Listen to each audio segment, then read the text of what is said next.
මෙත් බුද්ධාභිවන්දන සකල සත සසරින් මුදන්. සියලු දෙනාම පංචශීලයේ සමාදන් වීම සඳහා නමස්කාරය කියන්නේ.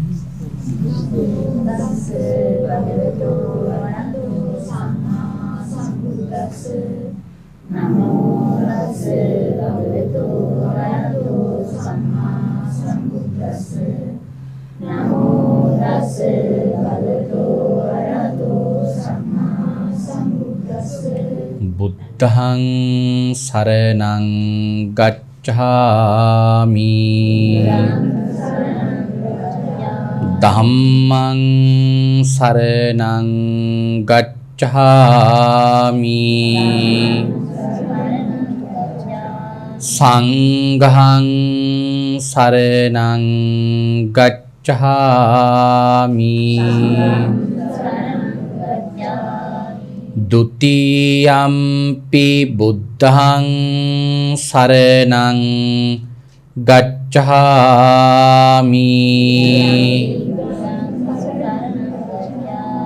ဒ ුතියම්පි ධම්මං සරණං ගච්ඡාමි.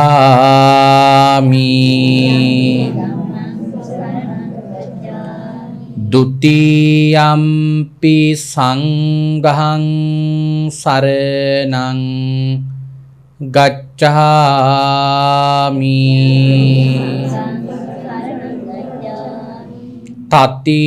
තතියම්පි බුද්ධං සරණං ගච්ඡාමි.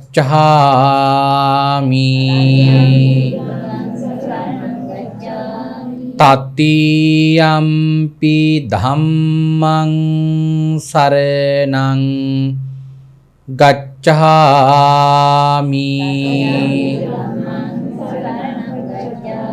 තතියම්පි සංඝං සරණං ගච්ඡාමි.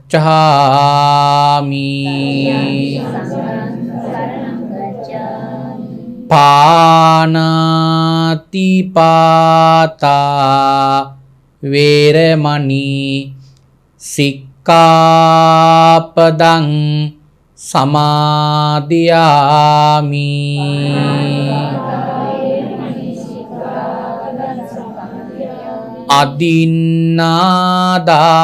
අදින්නාදානා වේරමණී සික්ඛාපදං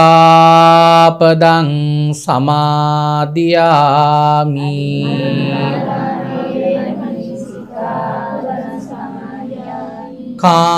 කාමේසු මිච්ඡාචාරා වේරමණී සික්ඛාපදං සමාදියාමි.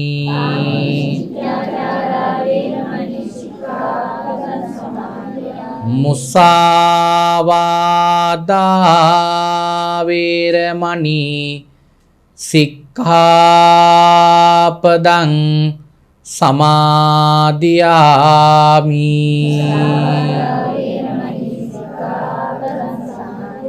සුරාමේරය මජ්ජපමා දට්ඨානා වේරමණී සික්ඛාපදං සමාදියාමි.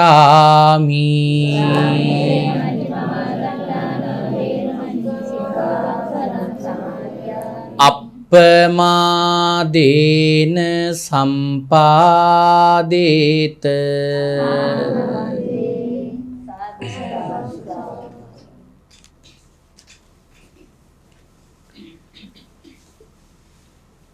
සමන්තා චක්කවාලේසු අත්‍රා ගච්ඡන්තු දේවතා සද්ධම්මං මුනි රාජස්ස සුනන්තෝ සග්ග මොක්ඛදං ධම්මස්සවන කාලෝ අයං බදන්තා. ධම්මස්සවන කාලෝ අයං බදන්තා. ධම්මස්සවන කාලෝ අයං බදන්තා නමෝ තස්ස භගවතු අරහතෝ සබ්බ ධම්මේසු අප්පටිහත ඥානචාරස්ස දස බලදරස්ස චතු වේසාරච්ච විසරදස්ස සබ්බ සත්තුත්තමස්ස ධම්මිස්ස රස්ස ධම්ම රාජස්ස ධම්මත්සාමිස්ස තථාගතස්ස සබ්බඤුනෝ සම්මා සම්බුද්දස්ස නමෝ තස්ස භගවතු අරහතෝ සබ්බ ධම්මේසු අප්පටිහත ඥානචාරස්ස දස බලදරස්ස චතු වේසාරච්ච විසරදස්ස සබ්බ සත්තුත්තමස්ස ධම්මිස්ස රස්ස ධම්ම රාජස්ස ධම්මත්සාමිස්ස තථාගතස්ස සබ්බඤුනෝ සම්මා සම්බුද්දස්ස උතුම් වූ භාග්‍යවතුන් වහන්සේට මාගේ උතුම් වූ නමස්කාරය වේවා. ධම්මස්වාමී ලෝකස්වාමී භාග්‍යවතුන් වහන්සේට අයිති ධර්මයක් දේශනා කරන මේ වෙලාවේ මාගේ මොවින් වැරදි වචනයක් පිට නොවේවා, මිත්‍යා දෘෂ්ටික වචනයක් පිට නොවේවා, මගේ අදහසක් ධර්මයට විරුද්ධව පිට නොවේවා. උතුම් වූ භාග්‍යවතුන් වහන්සේගේ සත්‍යම බුද්ධ වචනය දේශනා කරන්න භාග්‍යවතුන් වහන්සේගේ අදිෂ්ඨාන ශක්තිය පිළිසරණක් වේවා. සංඝරත්නය අදිෂ්ඨාන ශක්තිය පිළිසරණක් වේවා. කෝටි ලක්ෂයක් වැඩ සිටින සියලුම ආර්යයන් වහන්සේලාගේ අනුග්‍රහය ලැබේවා. සියලුම සත්පුරුෂයන් වහන්සේලාගේ අනුග්‍රහය ලැබේවා. සියලුම ශාසන ආරක්ෂකයන් වහන්සේලාගේ අනුග්‍රහය ලැබේවා. හැම දිනාටම භාග්‍යවතුන් වහන්සේගේම ධර්මය අවබෝධ කරගෙන උතුම් චතුරාර්ය සත්‍ය ධර්මයම අවබෝධ කරගනිත්වා. සාදු සාදු සාදු.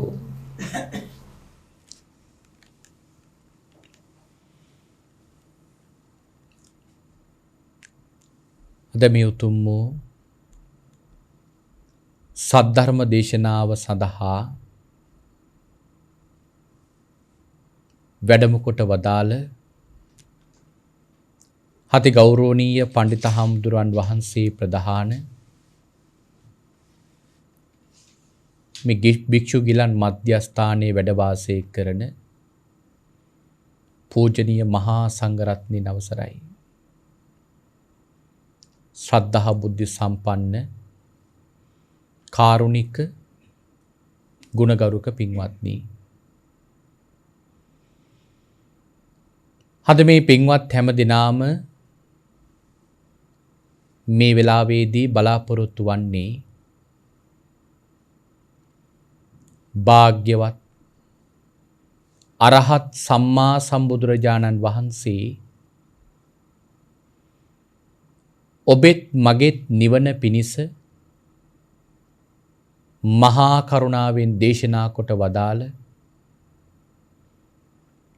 සුවාසෝ දහසක් ධර්මස්කන්ධයන් අතරින්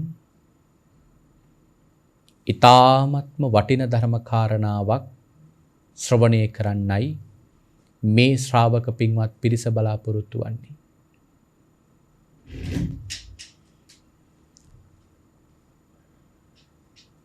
අද සද්ධර්ම දේශනාව සඳහා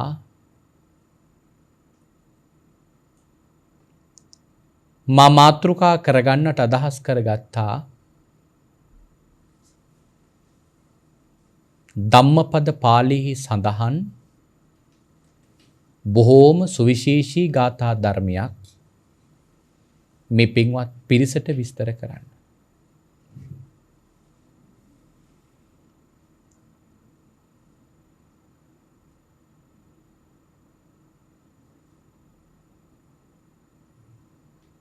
අපේ භාග්‍යවතුන් වහන්සේ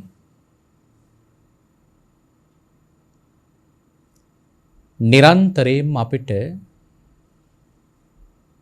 නිර්වාණ අවබෝධය පිණිස හැම දහමක්ම දේශනා කළේ. අපේ භාග්‍යවතුන් වහන්සේ නිවනින් පිට කිසිම කාරණාවක් දේශනා කළේ නෑ. සමහර වෙලාවට මේ ජාතක පාළියේ කතා, ධම්මපද පාළියේ කතා සමහර වෙලාවට ශ්‍රවණය කරද්දී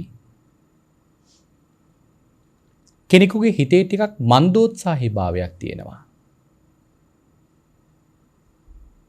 කතාවක් අහලා අපට නිවන් දකින්න පුළුවන්ද?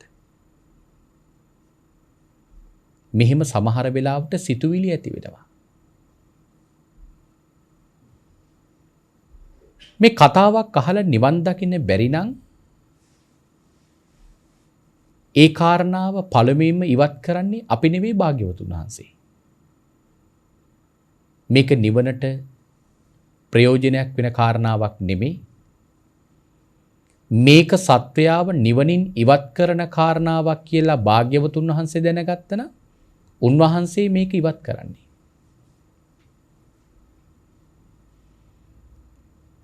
සමහර කෙනෙකුට ඒක එහෙම හිතෙනවා නම් මේ ශාසනයේ පටන් ගන්න තැන තාම ඒ කෙනාට හරියට පිහිටලා නැහැ. පටන් ගන්න තැන කියලා සඳහන් කළේ ශ්‍රද්ධාව හරියට වැඩිලා නැහැ. ඒ නිසා සමහර ධර්ම කාරණාවල් ප්‍රතික්ෂේප කරමින් ඇතැම් දහම් කාරණාවක් පමණක් පිළිගන්න තැනට හිත සකස් කරගෙන තියෙනවා. එහෙම කෙනාට මේ ජීවිතේ කවරදාකවත් නිවන් මඟ පසක් කරගන්න බෑ කියලා භාග්‍යවතුන් වහන්සේ සිංහනාදයක්ම කරලා තියෙනවා. එහෙනම් මේ කතාවක් තුලනුත් අපට පුළුවන් නිවන් මඟ හදාගන්න.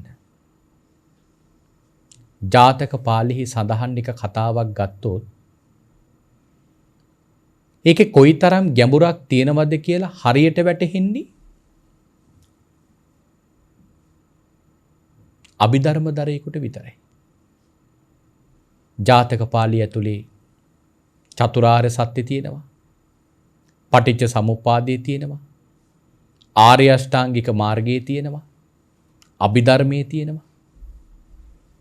මේ සෑම කාරණාවක්ම මේක ඇතුලේ සංග්‍රහ වෙලා තියෙනවා.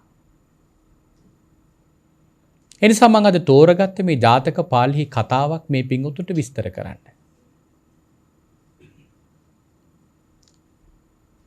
අපේ භාග්‍යවතුන් වහන්සේ එක්තරා දවසක්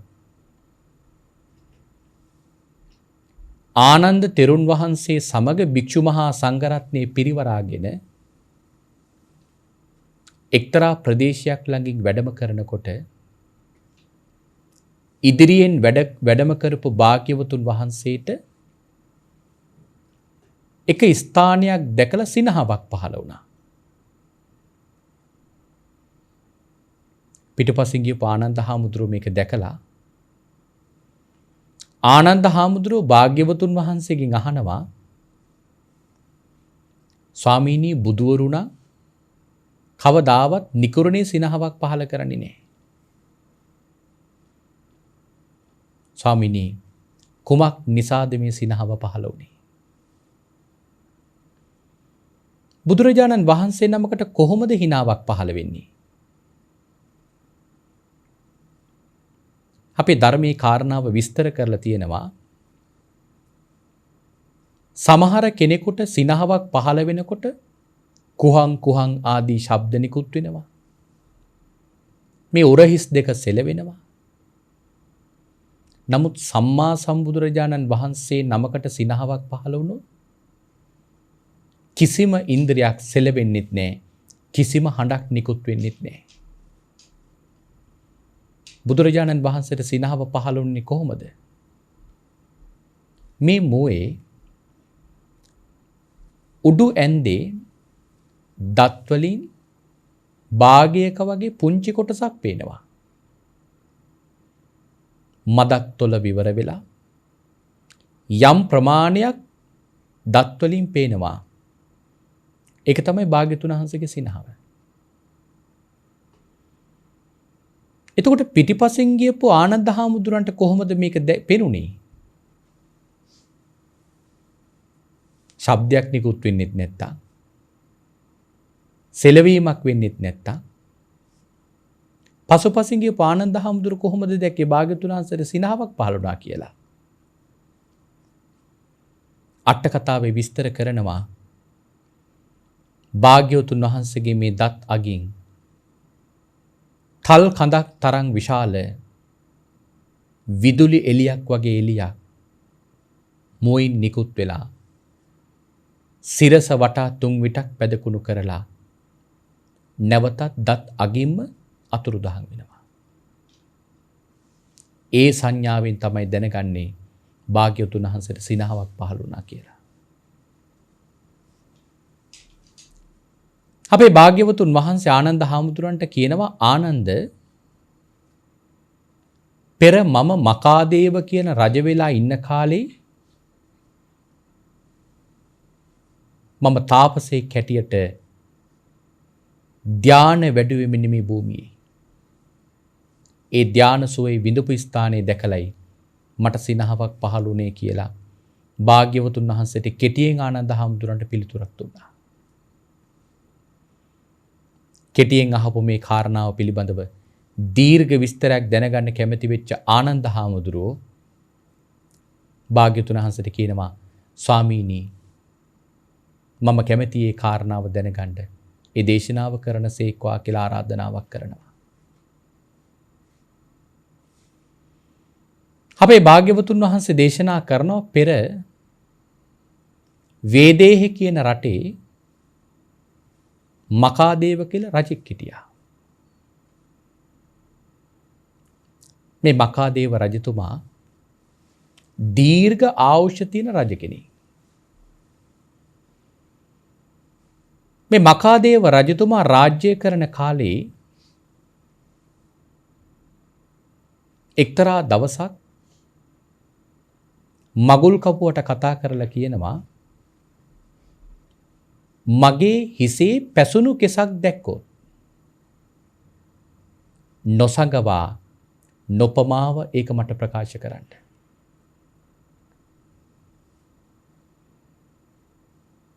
ඒ නියෝගයෙන් කරණ වෑමියා රජතුමාගේ හිස කෙස් කපනවා. එක්තරා දවසක දකිනවා රජතුමාගේ හිසේ පැසුණු කෙසක් තියෙනවා.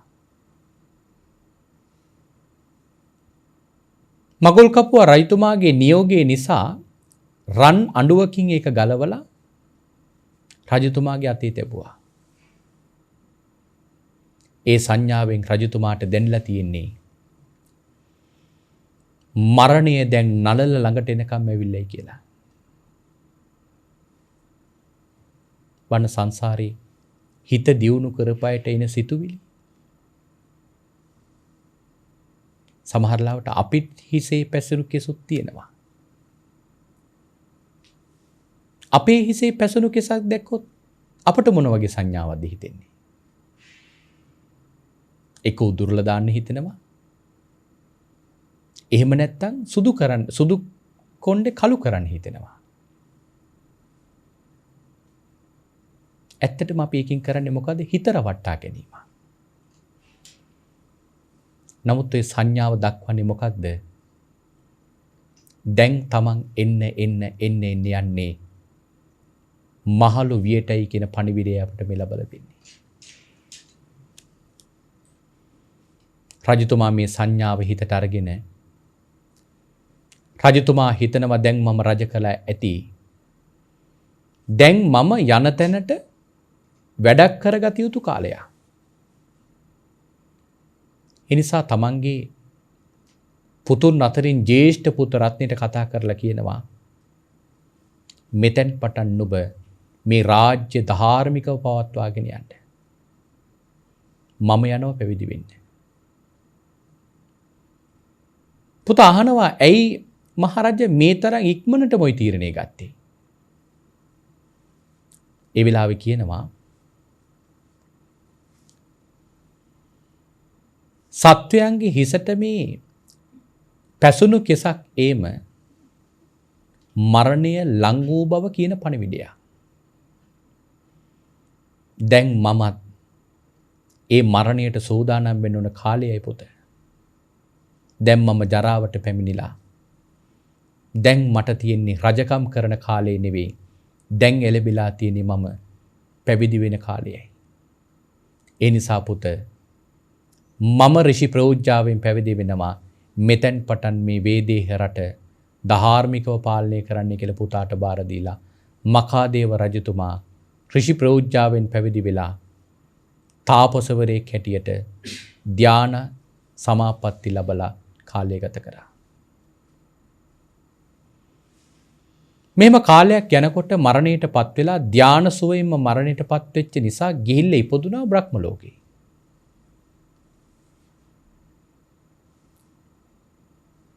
දැන් මනුෂ්‍ය ලෝකේ රජකම් කරපු රජතුමාගේ පුතා රාජ්‍ය අවසන් වෙලා අර පියා ගියපු මාර්ගයේම යන්න ඕන නිසා තමන්ගේ හිසෙත් පැසුණු කෙසක් දැක්කම තමනුත් තීරණය කළා දැන් මගේ ළඟට මරණය ඇවිල්ලා කියලා. ඒ තීරණයෙන් ඒ සංඥාවෙන්ම තමන්ගේ පළවෙනි පුතාට ජේෂ්ඨ පුත්‍ර රත්නයට කතා කරලා රජකම බාර දීලා ඔහුත් ගියා පැවිදි වෙන්න. මේ විදියට රාජ පරම්පරා කිහිපයක්ම ගියා පැවිදි වෙන්න.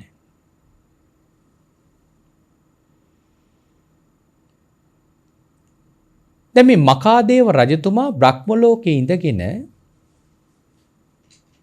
නිරන්තරයෙන්ම මනුෂ්‍ය ලෝකයේ පිළිබඳව අවධානයෙන් කාලය ගත කරන්නේ. මනුස්ස ලෝකයේ මිනිසු ධාර්මිකද රජවරු ධාර්මිකද මේ කාරණාවල් පිළිබඳව නිතර විමසනවා. නමුත් එක්තරා දවසක දකිනවා දැන් රජ කරන රජතුමාට පුතුන් නැහැ. දැන් මේ රාජ්‍ය බිඳින්න යන්නේ. එහෙම බිඳුනොත් වංශ පරම්පරාව මෙතනින් බිඳෙනවා. එහෙම බිඳෙන්න දෙන්න හොඳ නෑ කියලා මඛාදේව රජතුමා නැවතත් තීරණය කළා බ්‍රහ්ම සැපය අත්හැරලා මනුෂ්‍ය ලෝකෙට ඇවිල්ලා බිඳෙන්න යන වංශය ආරක්ෂා කරගෙන නොබිදී වංශය පවත්වාගෙන යන්න. මොකද මේ වංශය ආරක්ෂා කරනවා කියලා කියන්නේ? මේ පිටුතුන් දන්නවා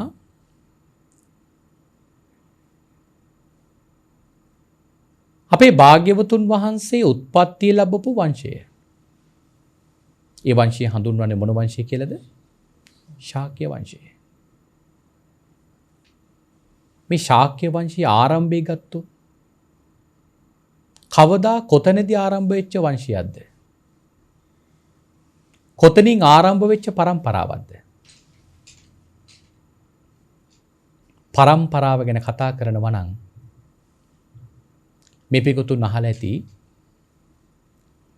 මේ මහ පෘථුවිය කවදා හරි දවසක විනාශ වෙනවා. අපි කියන්නේ කල්පාන්තරයකදී විනාශ වෙනවා කියලා. එහෙම විනාශ වෙලා නැවතත් මේ පෘථුවිය හැදෙනවා. එහෙම හැදෙනකොට ආබස්සර බ්‍රහ්ම ලෝකෙන් චුත වෙච්ච එක්තරා බ්‍රාහ්මණේ මනුෂ්‍ය ලෝකයේ මිනිසෙක් හැටියට උපදිනවා. ඒ සත්වයයි ඉපදුනයින් පස්සේදී තවත් බොහෝ සත්වයෝ මනුෂ්‍ය ලෝකයේ ඕපපාතිකව උපදිනවා. මේ කාරණාව බොහොම දීර්ඝව අග්ගඤ්ඤ සූත්‍රයේ විස්තර කරලා තියෙනවා. දැන් ක්‍රමක්‍රමයෙන් යනකොට මේ මනුෂ්‍ය ලෝකයේ මිනිස්සු එන්නේ වැඩි වෙනවා. වැඩි වෙන මිනිස්සු පාලනය කරගන්න බැරි තත්ත්වයකට උදා වෙනවා. ඒ වෙලාවේදී රටේ සියලුම මිනිස්සු එකට එකතු වෙලා යෝජනාවක් ගෙනාවා. අපි අපිට සුදුසු පාලනය කරන්න පුළුවන් පාලකෙක් රජෙක් අපි පත් කරගමු. සියලු මිනිසුන්ගේ සම්මතයෙන් කෙනෙක්ව පත් කරගන්නවා. සෑම දෙනාගේම සම්මතයෙන් පත් කරගන්න නිසා ඒ රජතුමාව හඳුන්වනවා මහා සම්මත කියලා. දැන් එහෙනම් මේ මහ පෘථුවියේ පළවෙනියට රජකම් කරපු පළවෙනි රජතුමා තමයි මහා සම්මත. ආයුෂ තියෙනවා අසංඛ්‍යයක්.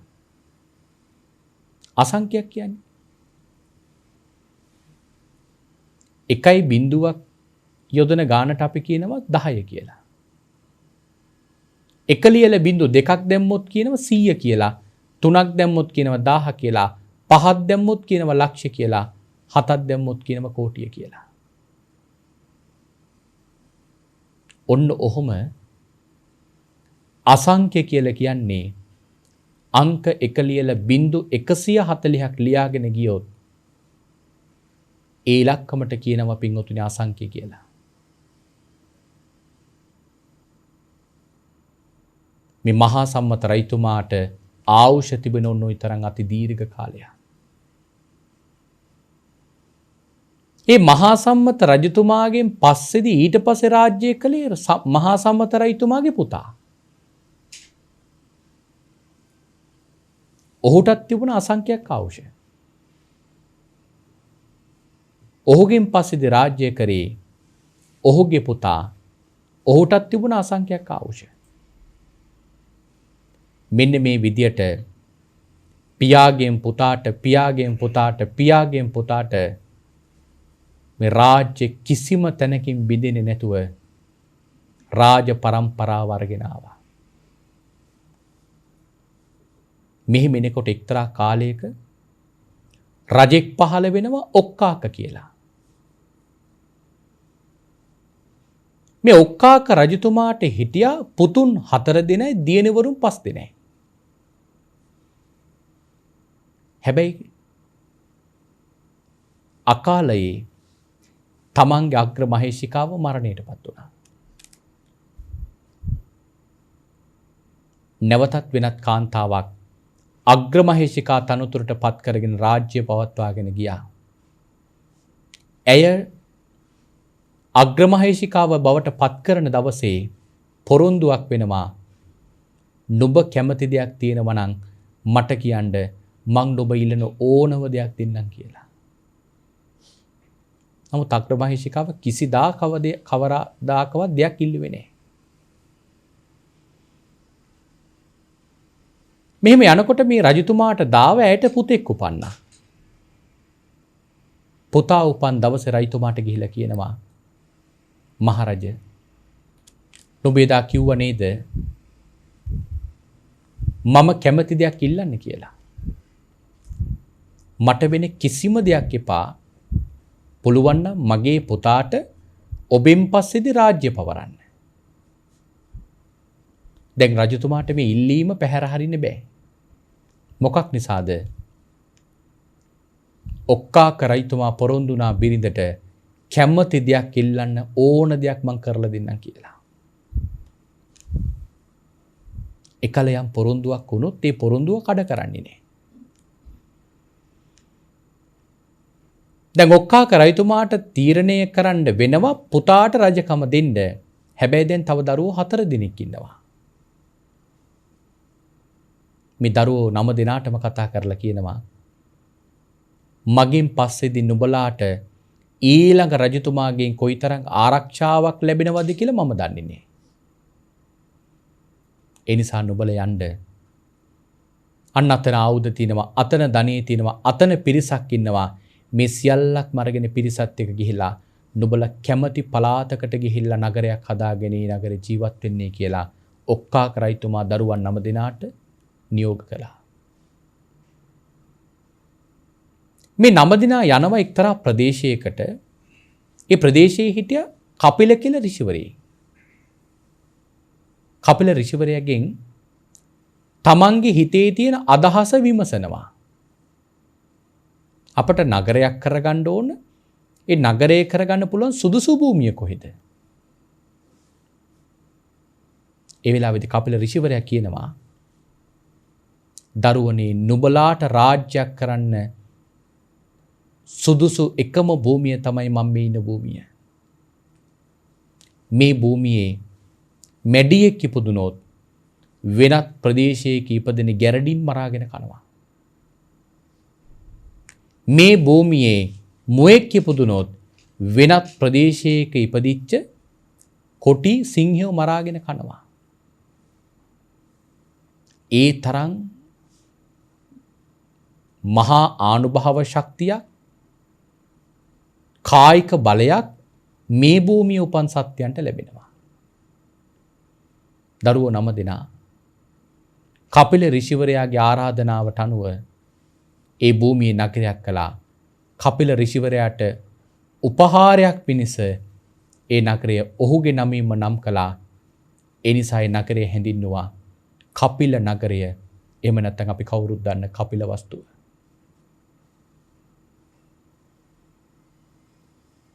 දැන් මේ දරුවෝ 9 දෙනා හිතනවා දැන් අපි අපේ තාත්තගේ දරුවෝ. හැබැයි අපේ තාත්තගේ වංශය දැන් බිඳෙන්න හදන්නේ. මොකද තාත්තගෙන් පස්සේ රජකම ගන්නේ දැන් වෙනත් කෙනෙක්. ඒ නිසා අපි අපේ වංශය බිඳගන්නේ නැතුව අපි අපේ වංශය ආරක්ෂා කරමු. 9 දෙනාම ඒකමතිකව තීරණය කරගෙන සහෝදරයෝ 4 දෙනා සහෝදරියන් 4 දෙනෙක්ව විවාහ කරගත්තා. ඉතුරුණු එක කාන්තාවක් ඇයව තැබුවා මව් ස්ථානයේ. මේ ආරංචි වුණා ඔක්කා කරයිතුමාට. රජතුමා මේ සතුටුදායක ආරංචිය කන වැටුණු මොහොතේම එක අතකින් අනිත් අතට පිටියල්ලට ගහලා සතුටින් ප්‍රීති වාක්‍යයක් කියනවා වත්‍ය සක්‍යා වතබෝ කුමාරෝ කියලා. මගේ කුමාරවරු සැබවින්ම දක්ෂයි. ආන් ඒ ප්‍රකාශයත් එක්ක තමයි කපිල වස්තු නගරයෙන් උපන් වංශය හැඳුන්වුවා ශාක්‍ය වංශය කියලා. එමන ශාක්‍ය වංශය ආරම්භය ගත්තොත් ආරම්භය කොතනින්ද පටන් ගන්නේ? මහා සම්මත රජතුමාගේ රාජ පරම්පරාවේ. කිසිම තැනකින් බිඳිලා නැහැ. දැන් මේ මකාදේව රජතුමා දකිනවා දැන් මේ රාජ පරම්පරාව බිඳෙන්නයි හදන්නේ. මේ රාජ පරම්පරාව බිඳෙන්න දෙන්නේ නැතුව මමම මේ රාජ පරම්පරාව රැක ගන්න ඕනේ කියලා දැන් රාජ්‍ය කරන රජතුමාට දාව පුතෙක් හැටියට අග්‍රමහිෂිකාවගේ කුසේ ඉපදුනා. පුතා උපන්නා. උපන් දවසේ නිමිති පාඨකයෝ ලක්ෂණ දිස බලා කියනවා මහරජ නුඹේ පුතා සාමාන්‍ය පුතෙක් නෙවෙයි. නුඹ වහන්සේගේ මේ වංශය ආරක්ෂා කිරීමට උපන් කුමාරයෙක්. ඒ කාරණාවෙන්ම පුතාට නම් තබනවා වංශය හරියට රතයක රෝදියක් වගේ කිසිම තැනකින් බිඳින්න දෙන්නේ නැතුව ආරක්ෂා කරනවා වගේ මාගේ මේ වංශය රකින්නටම පැමිණි පුතෙක් නිසා ඒ පුතාට නම් තැබුවා නිමි කුමාරයා කියලා. දැන් පිය රජතුමා රාජ්‍ය කරලා පිය රජතුමාගේ හිසෙත් පැසුණු කෙසක් දැක්කා. ඒ පැසුණු කෙස දැකලා පිය රජතුමා නිමි කුමාරයාට රාජ්‍යය පවරලා ඍෂි ප්‍රෝජ්ජාවෙන් පැවිදි වුණා. දැන් නිමි රජතුමා රාජ්‍ය කරනවා. බොහෝම ධාර්මිකව රාජ්‍ය කරනවා. කොයිතරම් ධාර්මිකද කියලා කියනවා නම් මේ නිමි රජතුමා දන් දෙනවා. නගරේ වටේට දානශාලාවල් 5ක් හදලා දවසකට එක දානශාලාවකින් ලක්ෂ ගානේ දානශාලාවල් 5ම ලක්ෂ 5 ගානේ මාස හැම දවසකම දන් දෙනවා. දවසකට ලක්ෂ 5ක් දන් දෙනවා. හැම පෝයකටම 8 සිල් සමාදන් වෙනවා. නිරන්තරයෙන්ම පංචශීලය ආරක්ෂා කරනවා. මේ වගේ දන් දීම්, සිල් රැකීම් ආදී කුසල කර්මයන් කරගෙන යන මේ රජතුමා තමාව විතරක් දානීය සීලයේ සමාදන් වෙන්නේ නැතුව තමන් වටා ඉන්න මනුෂ්‍ය ප්‍රජාවවත් දානීය සීලයේ සමාදන් කරවනවා. සසර පිළිබඳව බයක් උපද්දවලා මේ මිනිසුන්ට බණ කියනවා. සඳහන් කරලා තිබෙනවා නිමි රජතුමාගේ රාජ්‍ය කාලයේ පින්වත්නි දිව්‍ය ලෝකයේ හරියට නිරයක් වගේ වුණා කියලා. නිරේ ලෝකේ හිස් වුණාලු. මුළු දිව්‍ය ලෝකෙම නිරය වගේ පිරුණලු. බණ අහන මිනිස්සු මරණයටපත් වෙලා දිව්‍ය ලෝකයේ උපදිනවා.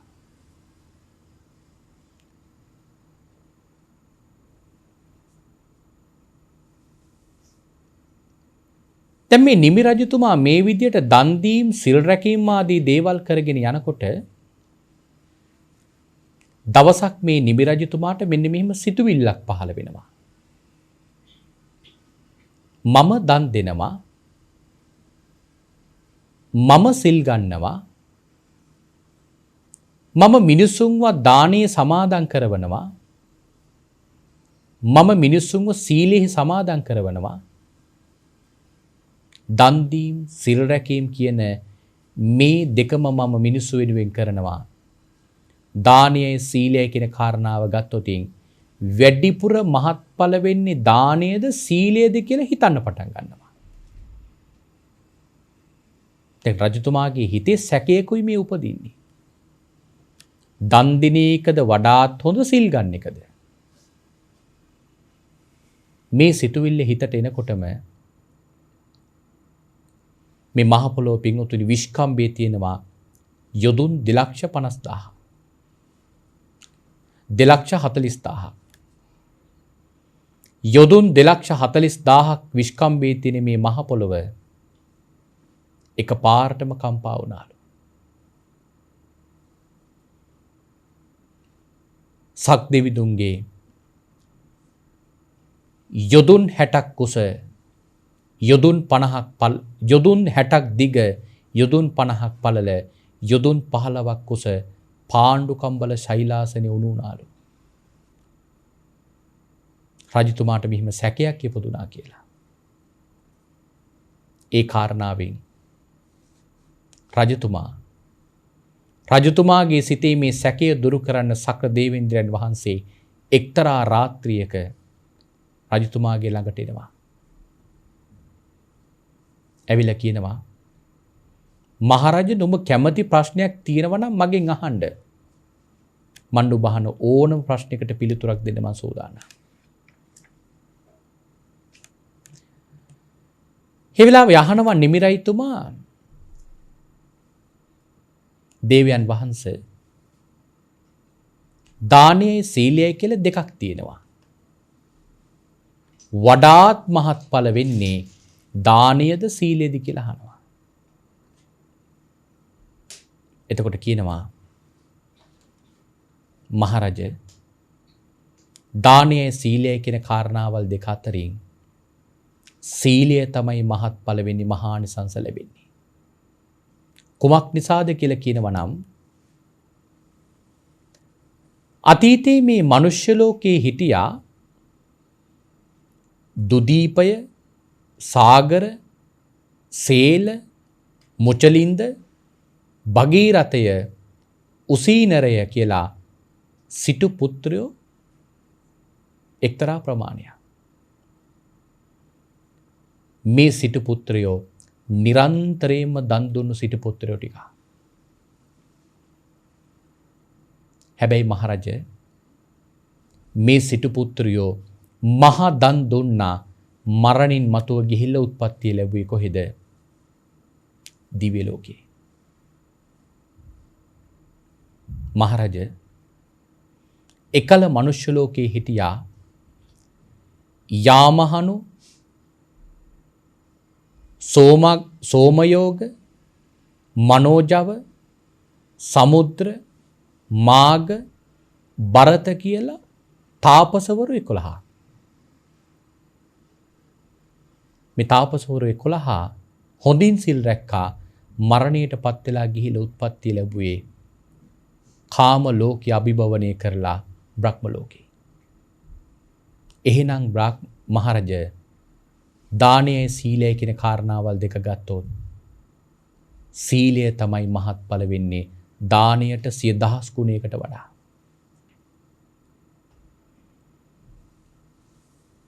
සක්දෙවිඳුන් මේ මහරජතුමාගේ හිතේ ඇතිවෙච්ච සැකය දුරු කරලා මාතලේ දිවි පුත්‍රයාට කියනවා නිමි රජතුමා වරගෙන තව්තිසා දිවි ලෝකෙට ඉන්න කියලා. මාතලේ දිවි පුත්‍රයා නිමි රජතුමාට විලා ආරාධනා කරනවා මහරජ නුඹ වහන්සේට දිවි ලෝකෙට යන්න පාරවල් දෙකක් තියෙනවා. කෙලින්ම දිවි ලෝකෙට යන්නත් පුළුවන්. හැබැයි ඕනම නම් නිරේ ලෝකයක් බලාගෙන නිරේ ලෝකිනුත් දිවි ලෝකෙට යන්නත් පුළුවන්. නිමි රජතුමා කියනවා එහෙනම් අපි නිරේ ලෝකයක් බලාගෙනම දිවි ලෝකෙට යමු. ඔන්න නිමි රජතුමා වරගෙන පළවෙනි නිරයකට අරගෙන යනවා. මේ නිරේ නම තමයි වේතරණී නිරය. සාමාන්‍යයෙන් ධර්මයේ විස්තර කරලා තියෙන්නේ නිරේ ලෝකයේ ඉන්න නිරිසත්වයෙකුගේ ශරීර ප්‍රමාණය යොදුන් 4ක් විශාලයි. යොදුනක් කියන්නේ සතපු 10යි. යොදුන් 4ක් කියනකොට සතපුම් 40යි. ඉතින් සතපුම් 40ක විශාල ශරීරයක්. හැබැයි මේ අවම මට්ටම ඔයිටත් වඩා උපරිම විශාල සත්වය ශරීරයේ තියෙන සත්වයෝ නිරේ ලෝකේ ඉන්නවා. දේවදත්ත හාමුදුරුවන්ගේම ශරීරය යොදුන් 100ක් විශාලයි. ඇයි මේ තරම් ලොකු ශරීරයක් ලැබෙන්නේ? දුක් විඳින්න පහසු කරවන්න ඕන නිසා. අපි හිතමු ඔන්න කෙනෙක් පිහියක් අරගෙන පූසෙකුට අනිනවා. වාර කීයක් විතර අනින්න වේද පූස මැරෙන්නේ? එක්වරක් දෙවරක් විතර අනිනකොට පූස මැරෙනවා. හැබැයි ඒ පිහියම අරගෙන අලියෙකුට ඇන්නෝ ඊට වඩා වැඩි වාර ගණක් අනින්න අලිය මරන්න. වැඩිපුර දුක් විඳලා මැරුණේ අලියද පූසද? අලියා. ඒ වගේ විශාල ශරීරයක් නිර්සත්‍යයකට ලැබෙන්නේ දුක් විඳින පහසු කරවන්න ඕන නිසා. නිරේ ලෝකේ ඉන්නවා පින්වතුනි දඬුවම් දෙන පිරිසක් ඔවුන්ව හඳුන්වනවා නිරේ පාලකයෝ කියලා. ඔවුන්ගේ අතේ තියෙනවා පින්වතුනි කඩු, තෝමර, හෙල් කියලා ආයුධ. හැම ආයුධයක්ම ගිනි ගන්නව දැවෙනවා. මේ ගිනිගෙන දැවෙන ආයුධ අරගෙන නිරිසත්යන්ගේ පසුපසෙන් වේගයෙන් දිව යමින් පහර දෙනවා. නිරිසත්යෝ පහර කෑම් වලට බයි කෑ ගහගෙන යනවා. යනකොට දකින්නම එක්තරා නදියක් මේ නදියට පනිනවා. හැබැයි කෙලින්ම නදියට වැටෙන්නේ නදිය උඩ තිබෙනවා වේවැල් කෝටුව. මේ වේවැල් කෝටුව වල රැඳෙනවා. රැඳෙන්නේ කෝටුව වල තිබෙනවා කටු. එක කටුවක් විශාලයි හෙල්ලක් තරම්. මේ කටුව වල ඇනිලා අවුරුදු 10 ගානක් මේ නිරිසත්යෝ ඒ උඩට වෙලා ඉන්නවා.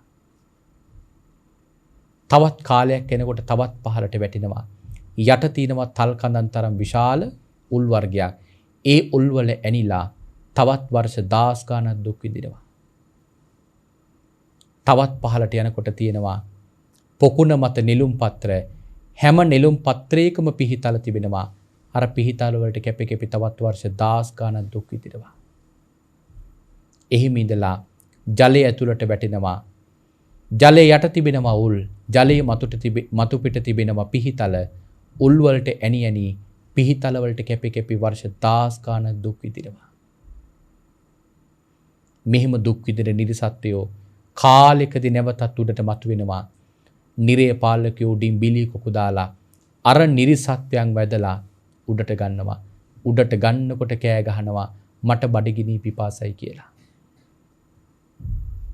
මෙහෙම කෑ ගහන නිර්සත්වයන්ගේ මුව අඬුවක් දාලා දෙපැත්තට ඇදලා ගිනිගෙන දැවෙන ගිනිගුලි අරගෙන යකඩ ගිනිගුලි මේ මුවට දානවා බඩගිනි නම් කන්න කියලා.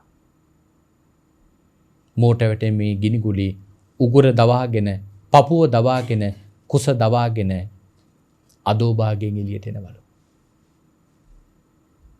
නිවිරයිතුමා මාතලි දිව්‍ය පුත්‍රයාගෙන් අහනවා මාතලි මේ මොනව කරපු අයද?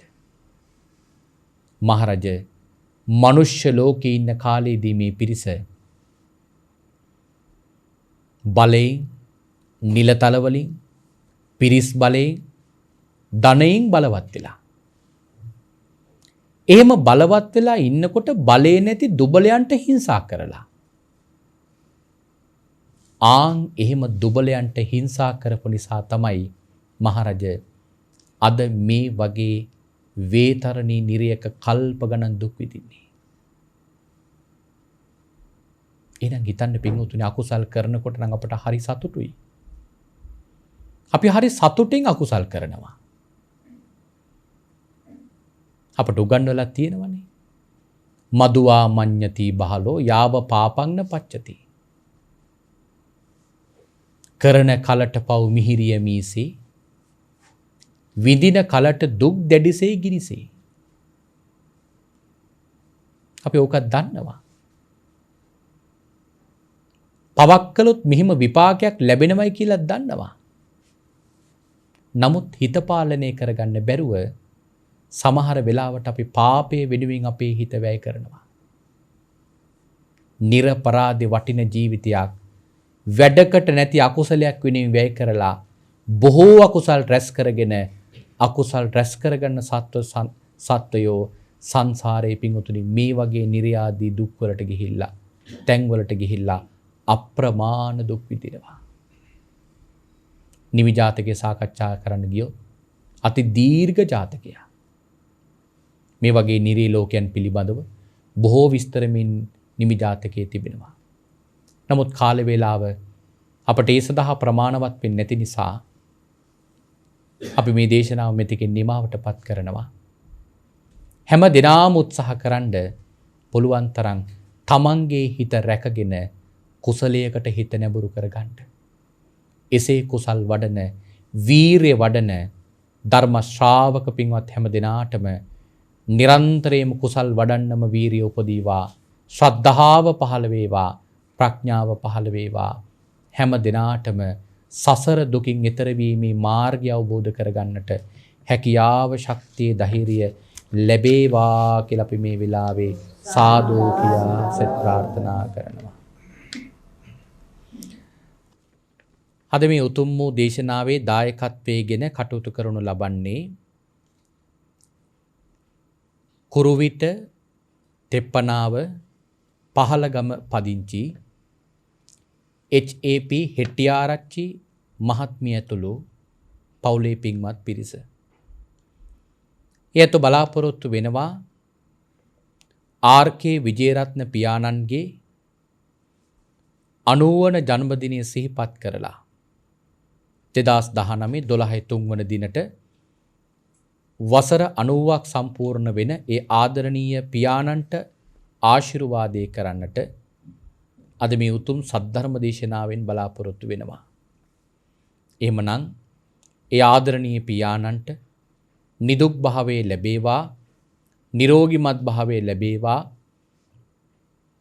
කායික මානසික සුවපත් භාවය සැලසේවා කියලා අපි මේ වෙලාවේ සෙත් ප්‍රාර්ථනා කරන ගමන් එම මෑණියන්ටද නිදුක් නිරෝගී දීර්ඝායුෂයේ සැලසේවා කියලා මේ වෙලාවේ අපි සෙත් ප්‍රාර්ථනා කරනවා. ඒ වගේම GL හාමි මහත්මයා ආදරණීය එමෑණියන්ට පින් අනුමෝදන් කරන්නට බලාපොරොත්තු වෙනවා. ඒ මෑණියන්ගේ දෙවන ගුණානුස්මරණ පින්කමත් ඒ වගේම රොවිතන් සිඤ්ඤුනේ මීට 17 වසරකට පෙර මිය පරලෝකීය රොවිතන් සිඤ්ඤෝ ආදරණීය පියාණන්ටත් පින් අනුමෝදන් කරන්නට බලාපොරොත්තු වෙනවා. ඒත් එක්කම එච්.ඒ. ජයවීර පියාණන්ට සහ කේ නන්දාවතී මෑණියන්ට හා කේ විමලාවතී මෑණියන් ඇතුළු සංසාරයේ දෙපාර්ශ්වයේම මිය පරලෝකීය සියලුම මියගේ ඥාතීන්ට පින් අනුමෝදන් කරන්නට මේ උතුම් පින්කමින් බලාපොරොත්තු වෙනවා. ඒ හැම දිනාටම මේ පින් අනුමෝදන් වේවා.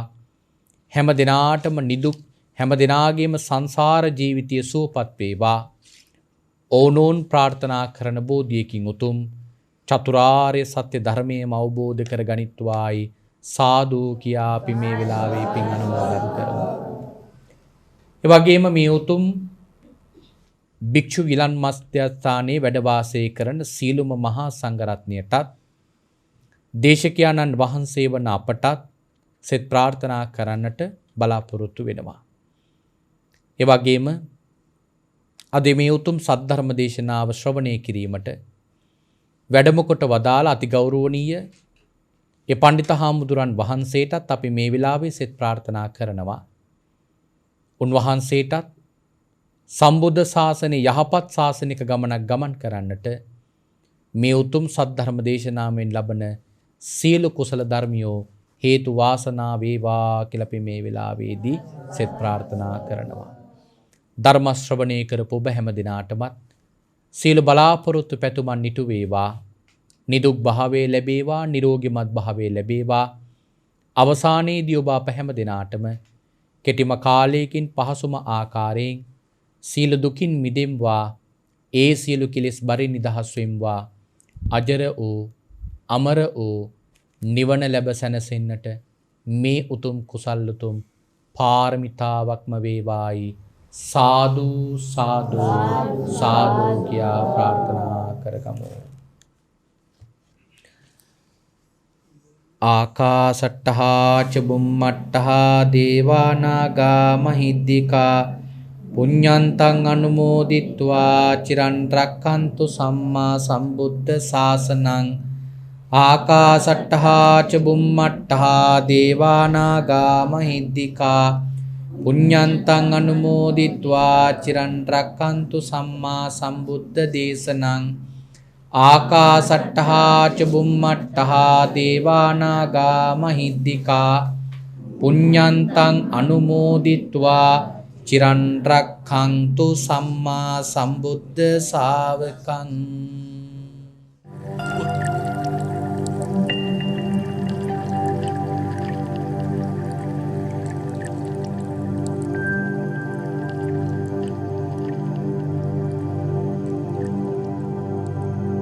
මෙත් බුද්ධාභිවන්දන සකල සත සසරින් මුදන